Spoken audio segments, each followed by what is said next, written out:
welcome to Bow Ties, as sometimes called myself, Ashley, and Ed. Good evening, Ed. Good evening, Ash. How are you? Very good. This evening, Edward, what are we going to be talking about this evening? This evening, we are going to be going into the future because we're going to be discussing what the future holds for Doctor Who. This is true, and I don't know why I did it that way. I just wanted to do deep voice. Yes, the future, but is it really the past? Well, it's someone's past. Depends if time is linear, I suppose. Yes. So we've seen lots of photos this week. Well, and last week. Yeah, Ncuti Gatwa. The filming is definitely in progress. We see lots of photos online, but every single one he's in a different outfit. One minute he's got an afro, next minute he hasn't got an afro. Next minute he's in like a leather jacket, and so on and so forth. So looking good. What do you reckon that tells us then, Ed? What do you reckon that tells us? Well, I'm quite like that this Doctor has got a sort of look rather than a costume. I mean, long-time listeners will probably know that I'm a massive fan of the Jodie Whittaker. I loved Jodie Whittaker as the Doctor, but the one thing I'd have changed about her era was I'd have had having a look rather than a costume. But Ncuti Gatwa seems to have a look. He sort of, and he seems to change it for the time period he's in. It's like going back to Doctor Who's roots because William Hartnell's Doctor often changed his costume or his outfit depending on what time period they're in. So if they were in the Roman era, he'd wear like a toga. Revolutionary France, he'd dress with a big sort of revolutionary French hat on. And he would try and fit in with the era that they was in. And this 60s one that looks like they're filming now, it looks like Ncuti's trying to fit in with a sort of mod look of the 60s. So I quite like that they're doing that rather than, going in like, someone like Colin Baker did with that great big colourful outfit into the court of, I don't know, King James I. It just wouldn't work. It wouldn't work with the fashions of the time. But someone like Hartnell or Gatwa going in with, possibly the doublet and hose of the time would work perfectly. Yeah, well, it certainly looks that way because he's got too many different looks, really. I mean, he certainly hasn't got. Well, at the moment, I wouldn't even go as far as to say he's got a look in terms of what we've seen. Well, in terms of what I've seen, anyway. One he's kind of quite short head. The other one he's got an afro. One he's in a suit with the afro. Got a bit of an Austin Powers thing going on there, type thing. And then in the other one, he's got a bit of a cross between Tennant and Eccleston type looks going on, leather jackets and long leather jackets and stuff. Because there was the original sort of costume release where he's wearing the sort of brown check suit with the orange sweater. Then there's been this sort of 60s mod look with the afro. There's been a couple of others that haven't been officially released, but like you just alluded to one there, the long brown leather jacket with the jeans and the orange t-shirt. That's my favourite look for him. And there's another one which some very, very eagle-eyed fans have captured on set. It's a very, very sort of far away shot they've taken, but it's him with a short, looks like almost like a duffel coat and a beanie hat as well. But there's nothing official been released on that. And the one picture that exists is quite poor quality, but it looks like different looks for different stories. That would be cool. That would be good. And like you say, it would make sense, really, because if you think about it, so let's run through them. So Hartnell didn't really have he had a costume, but he had a look. Yeah. He had a look, but he sort of fitted in with the times. From what I've seen of Troughton, he essentially just had a costume, really, wouldn't you say? Yeah. It was sort of the raggedy sort of baggy trousers, unbuttoned shirt and a jacket too big, yeah. Yeah, so he did have a look. Yeah. Jon Pertwee, I mean, he had a look, but it certainly wasn't a costume. I mean, he changed his little jackets and stuff all the time, didn't he? Yeah. So he had the look. I mean, he always looked like sort of debonair gentleman, but he'd wear a different velvet jacket and shirt every week. He'd have, different trousers, whatever. Yeah. Tom Baker, I mean, he had his scarf and his hat and his jacket, but even he mixed up a little bit, didn't he?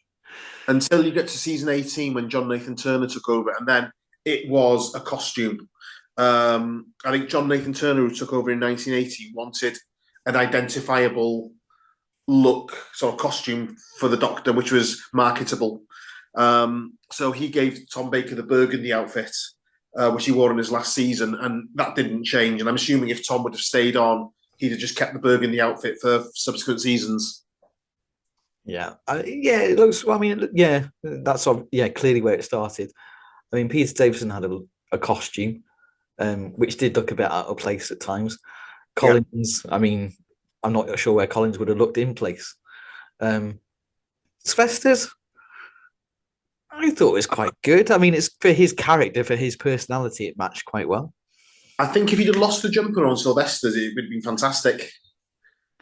Yeah, maybe the jumper was a step too far. Maybe I mean, question marks. the Virgin New Adventures books, which sort of were the continuation of Doctor Who into the 90s, they gave the Seventh Doctor a slight variation on the look. So rather than the sort of check trousers and the cream jacket, he had an all-in-one cream cream sort of I don't know, Caribbean sort of looking suits on, blue shirt, red tie, and a white Panama hat with the brim turned down. So he looks like Man from Del Monte sort of look. Yeah.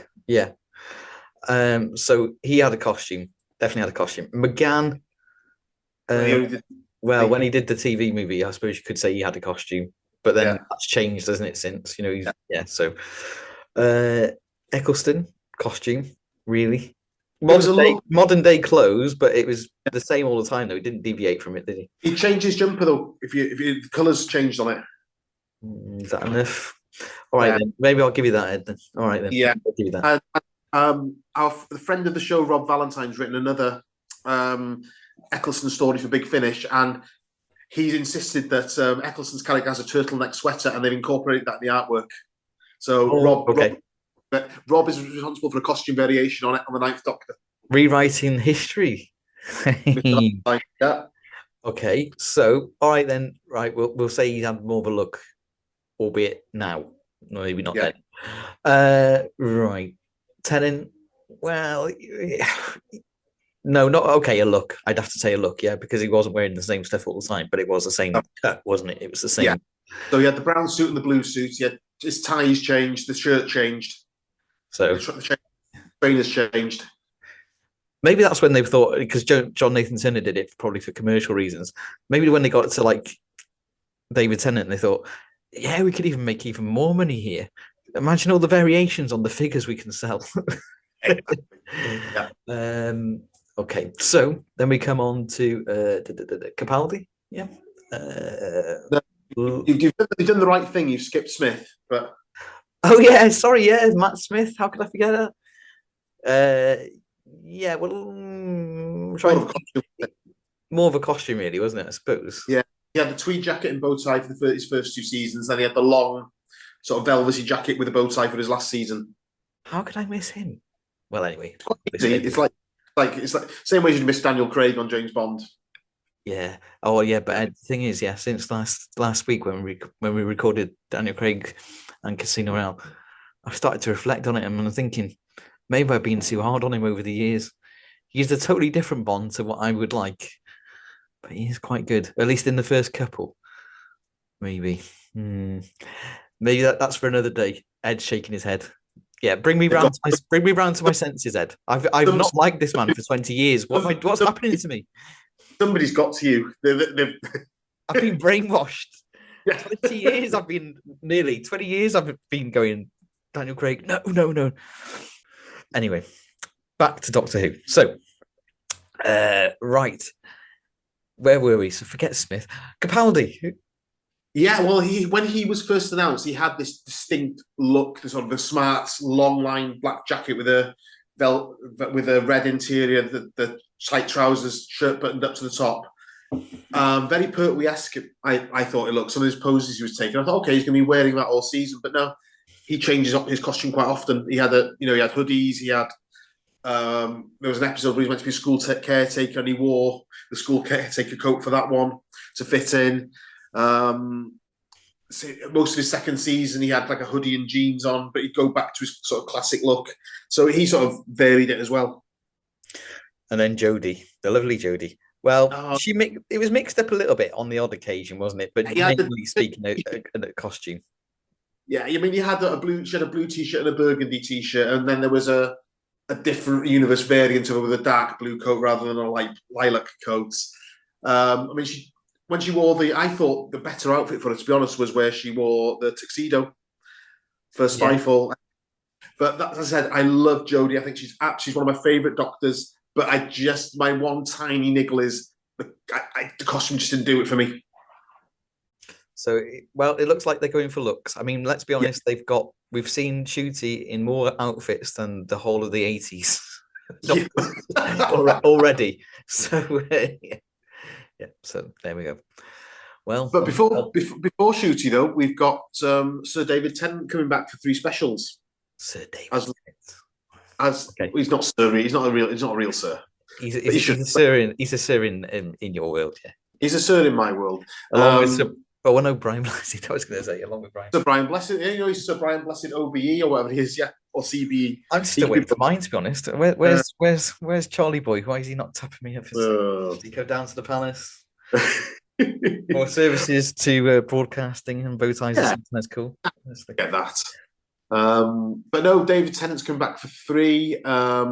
It was one of the worst kept secrets in television that he was coming back, because you can't film a major TV series on the streets of Cardiff without somebody noticing.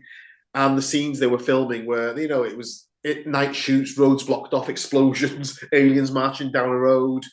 David I think that's probably going to get out, isn't it? Yeah, I think it's going to get out. So yeah. I think, again, Russell T Davies is very savvy and canny with the media. I think he sort of announced David Tennant was coming back before people would take pictures and putting them all over the internet. They like to control. I think he likes to control the narrative of it. And I think, again, they were filming with Ncuti Gatwa in public places with that, the mod look last week. And, the BBC did a press release on it because otherwise it's going to get spoiled. They're going to be really rubbish, blurry pictures. Why not just take ownership of it? And this is a press release. But David Tennant's 3 specials. It's amazing. We're at a stage now where, to be honest with you, I know nothing about them apart from what's been announced officially. I know David Tennant's the Doctor. I know he's the 14th Doctor. Catherine Tate's back in it as Donna Noble. Jackie, I can't remember her name. Sorry, the lady who plays Sylvia Noble is back as a mum, as Jonna's mum. The same chap that played Donna's husband to be in the David Tennant's last episode is back as a husband. They've got a young actress called Yasmin Finney playing their daughter. The late fantastic Bernard Cribbins makes an appearance in it. They seem to be taking characters from Doctor Who comic strips from years gone by as the monster. There's a monster called Beat the Meat, which makes an appearance in it. Neil Patrick Harris is playing some sort of Geppetto-style, Ringmaster-style villain that a lot of people think it might be the Celestial Toymaker from back in the Hartnell era, but there's no confirmation as such of that. Russell T Davies has said that the clips we've seen, everyone's missed something important in one of the clips that we've seen in one of the trailers. And he's also said that they filmed a scene at the beginning of episode 2 in a wide open space, and he cannot believe not one person noticed. But apart from that, which is public knowledge, I know absolutely nothing. Well, that's a letdown. I know. I'm joking. No, you're joking. So have they said that Tennant is definitely the 14th? Or is it just the fact that he's come back as himself? He's just like, I don't know if there's such a thing as like almost like backward regeneration. He is on all the BBC press stuff. He's down as the 14th Doctor, and Ncuti Gatwa was down as the 15th Doctor. Now, there was a spoiler release last week, actually.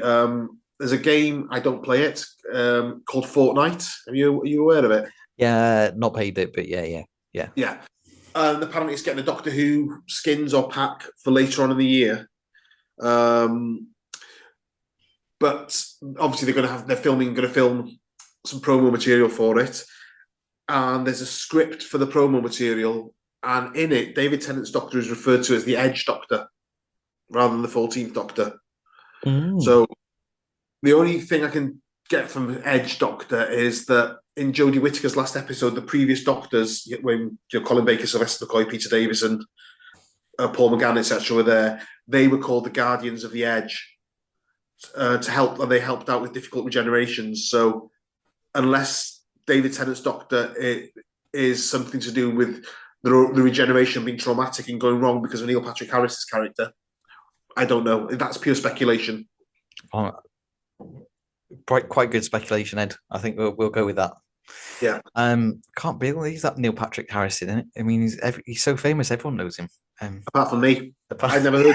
I I never know heard of him. that's where I was going with that conversation. Uh, It was like, oh my god, I can't believe he's in it. Ed's like, who's that then? Although to be fair, that's yeah, that happens to me quite a lot as well. Oh, a few more bits about Shooty's first season that we've gleaned from spoilers, etc. Anita Dobson of being Anne from EastEnders fame is in it. She plays the new companion's neighbour. As far as stories go, there is a rumoured, and I hope this rumour is true. Please let it be true. There's a rumoured musical episode, which, if they do it as even half as well as the Buffy the Vampire Slayer musical episode, it'll be amazing. And also, there's a rumours of the running theme through the season being something like a far right coup taking over the UK. Oh, yeah, there we are. Yeah. So yeah, cool. Well, Ed, I think on that bombshell, we've been Bow Ties Are Sometimes Cool. I'm Ashley. Ed is Ed. Good night. Good night.